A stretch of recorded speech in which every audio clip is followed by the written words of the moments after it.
നമസ്കാരം. ഇതിനേക്കാൾ ഭംഗിയായി നിങ്ങളെ ഞങ്ങൾക്ക് വേണ്ട എന്ന് എങ്ങനെ പറയാൻ കഴിയും പാർട്ടിക്കും പാർട്ടി അണികൾക്കും? എന്നാൽ അതൊക്കെ മനസ്സിലായിട്ടും മനസ്സിലായില്ല എന്ന് നടിച്ചുകൊണ്ട് കടിച്ചു തൂങ്ങി നിൽക്കാൻ ചില്ലറ തൊലിക്കെട്ടിയൊന്നും പോരാ. പിണറായി വിജയനെക്കുറിച്ചാണ് പറയുന്നത്. ഇപ്പോൾ നടന്ന ജില്ലാ കമ്മിറ്റികളിൽ അങ്ങോളം ഇങ്ങോളം, തിരുവനന്തപുരം മുതൽ അങ്ങേയറ്റം കാസർഗോഡ് വരെ എല്ലാ ജില്ലാ കമ്മിറ്റികളും പിണറായി ഒഴിയണമെന്നാവശ്യപ്പെടുകയായിരുന്നു.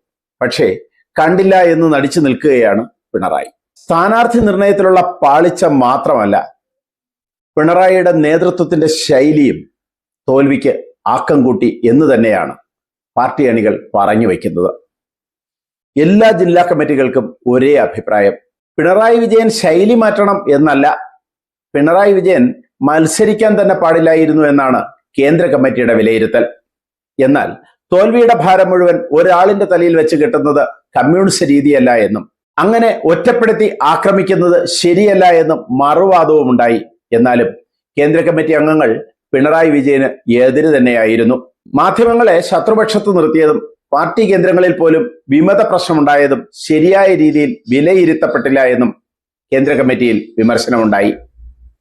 ഇതിനിടയിൽ ജില്ലാ കമ്മിറ്റികളിൽ വന്ന അഭിപ്രായങ്ങൾ കേട്ടിരിക്കുകയല്ലാതെ മറ്റൊന്നും ചെയ്യാനില്ലാത്ത അവസ്ഥയിലായിരുന്നു പിണറായി. പിണറായിയെ കാരണഭൂതനെന്ന് വാഴ്ത്തി തിരുവാതിരപ്പാട്ടുണ്ടാക്കിയ പാറശാല കമ്മിറ്റി പോലും പിണറായിക്കെതിരായി. പിണറായി വിജയൻ പ്രതിപക്ഷ നേതാവാകാൻ പാടില്ല എന്നും പ്രതിപക്ഷ നേതൃസ്ഥാനം രാജിവെക്കണമെന്നും പാറശാല ഏരിയ കമ്മിറ്റി അഭിപ്രായപ്പെടുന്നു.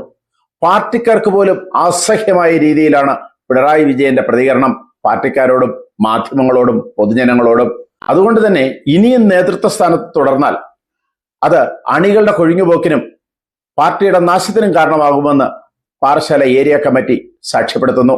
കോവിഡ് കാലത്ത് വളരെ വിവാദമായതാണ് ആ തിരുവാതിരക്കളി. കോവിഡ് മാനദണ്ഡങ്ങളെ പോലും ലംഘിച്ചുകൊണ്ട് ഇന്നീ പാർട്ടി ലോകമെങ്ങും ശോഭിച്ചിടാൻ കാരണഭൂതൻ എന്ന തിരുവാതിരക്കളി അവതരിപ്പിച്ച അതേ ടീം അല്ലെങ്കിൽ അതേ ഏരിയ കമ്മിറ്റി ഇന്ന് പിണറായിക്കെതിരാണ്. അതോടുകൂടി പിണറായിക്ക് കാരണഭൂതൻ എന്ന പരിഹാസ പേരും വീണു.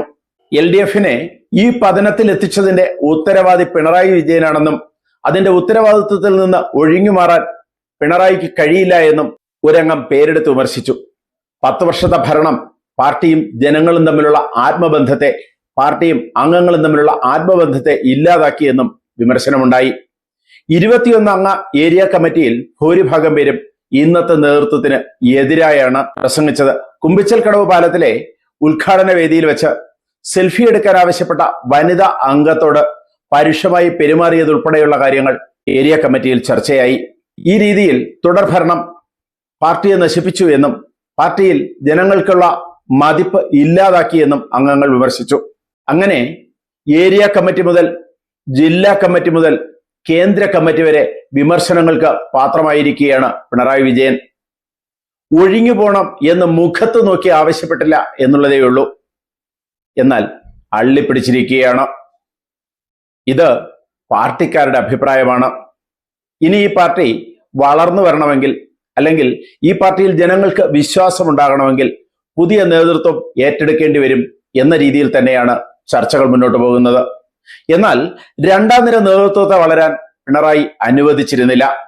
ഏതെങ്കിലും കാരണം പറഞ്ഞ് അവരെയൊക്കെ പാർട്ടിയിൽ നിന്ന് അകറ്റി നിർത്തുകയായിരുന്നു. താഴെത്തട്ട് മുതൽ കേന്ദ്ര കമ്മിറ്റി വരെ കേരളത്തിന്റെ നേതൃത്വ സ്ഥാനത്ത് നിന്ന് പിണറായി ഒഴിയണം എന്ന് തന്നെയാണ് ആവശ്യപ്പെടുന്നത്. കൂടുതൽ വാർത്തകളും വിശേഷങ്ങളുമായി ഉടൻ ദയവായി ഈ ചാനൽ സബ്സ്ക്രൈബ് ചെയ്യുക.